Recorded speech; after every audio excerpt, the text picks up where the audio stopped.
with an economic impact over $2 billion within the county. Some quick stats on who our visitors are. Most people drool over that median household income. I don't think that's a surprise to any of us. Most of our visitors are professional, and again, very unusual, a long length of stay for their vacations. And a lot of that is driven by our seasonal visitors who will sometimes stay for a couple of weeks at a time. We look very much at how people receive information about Sarasota, and it's not surprising that the overwhelming majority is on the internet. And you see the kinds of sites they consider. I have a friend, I love the last one, TripAdvisor. Nothing like completely relying on the opinions of total strangers to plan your vacation. But that is our lives today. Now this year, through February, we've had small growth in visitors. It's pretty much as we expected, that we would still have growth, but it would begin to taper back to something a bit more normal, as we would like to say.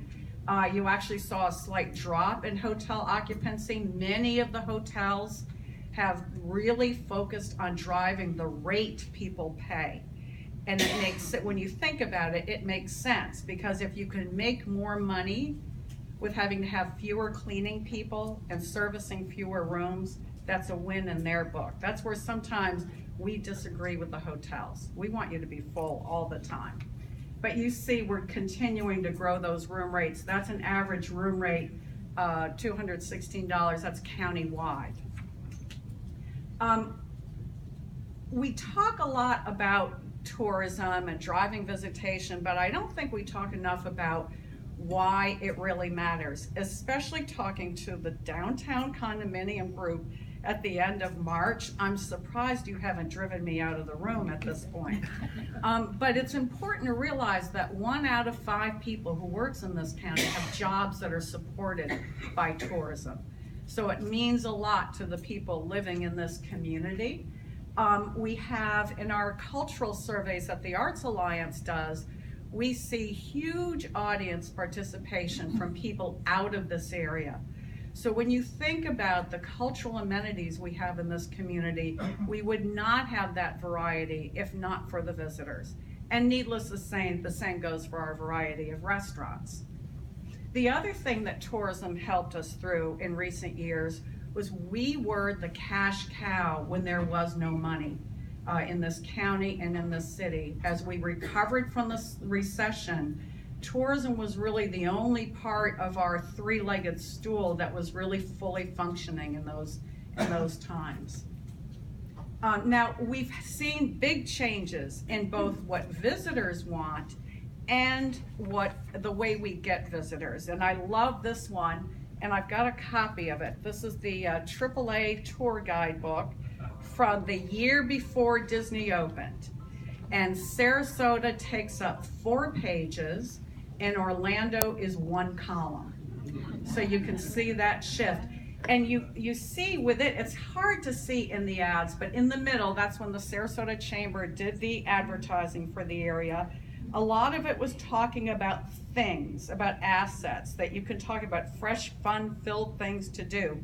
If you wanted information on Sarasota, you would write a letter and put it in a mailbox and mail it to the Chamber of Commerce, and then they would mail you back a visitor guide. I think there were some years, my organization, you actually had to send $1 for postage and handling to get the guide. And we would get those years after we stopped getting it. Little envelopes, a little crumpled up dollar bill, which we would send back to them.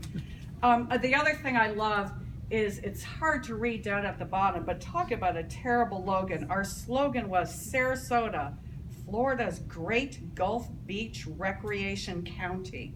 Boy, that has a real zing to it, doesn't it? But that was really what it was all about, talking about all the things that you had to do.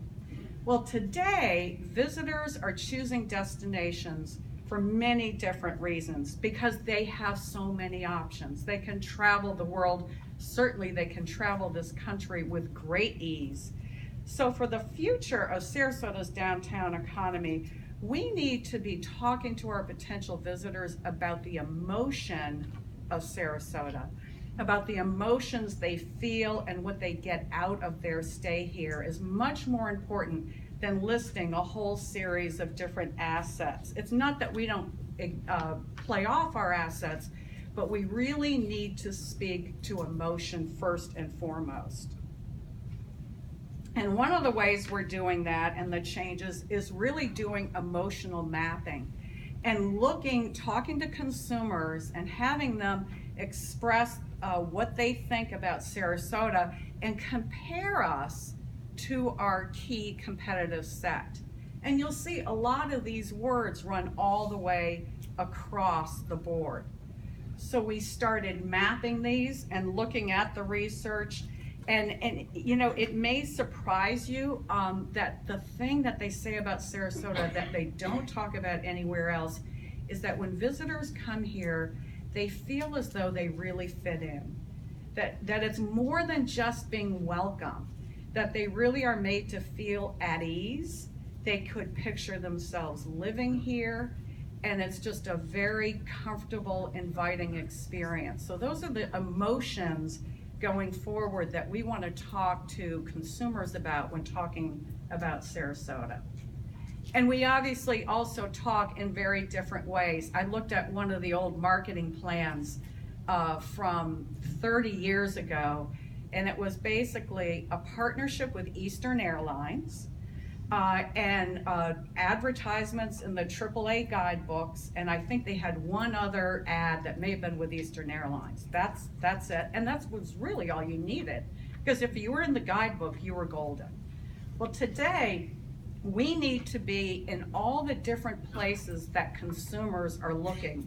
And it needs to be not just advertising, which you see at the top, excuse me, but we're the ones who supplied that photograph. We're the ones who have people blogging and writing content that is appearing. We're the ones that if we see someone asking a question on TripAdvisor, we're there with the answers. So it's about being with the consumers at the time and place where they're ready for the message, as opposed to us pushing it out to them. The other thing you do, you know, when social media came along and Facebook, everyone wanted pile up those likes. We want to have a lot of likes. Really what we look for is engagement. It isn't enough to have a like. Are they retweeting your tweets? Are they sharing that picture from Facebook? Are they posting their own materials to the site? And one of our big efforts is to use our champions here in Sarasota. We're here because we love Sarasota, and no one can sell our community better than the people who live here and love it. And we provide those platforms that allow people to communicate through those methods. And then finally, all of this reminds me of that boom in the 1920s, and I think Norm is going to talk about it in more detail. We have a lot of new hotel rooms we're going to have to fill.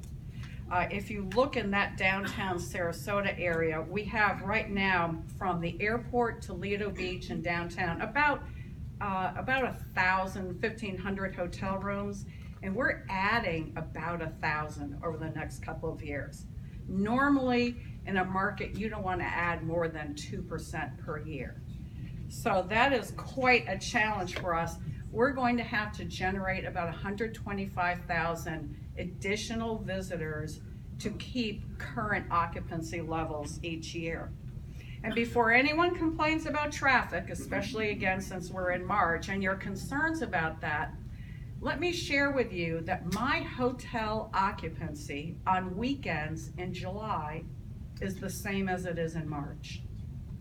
But I don't have a lot of traffic complaints in July because our seasonal residents aren't here by large part. So it's that combination. Could you say it, repeat that?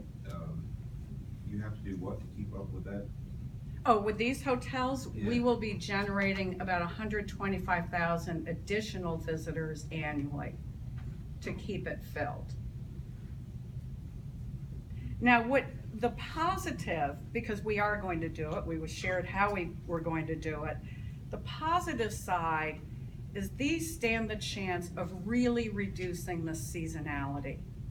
Because you're going to have people, as you do with the Hyatt and the Ritz, staying in these hotels all year round, not just in the 3 or 4 months of season.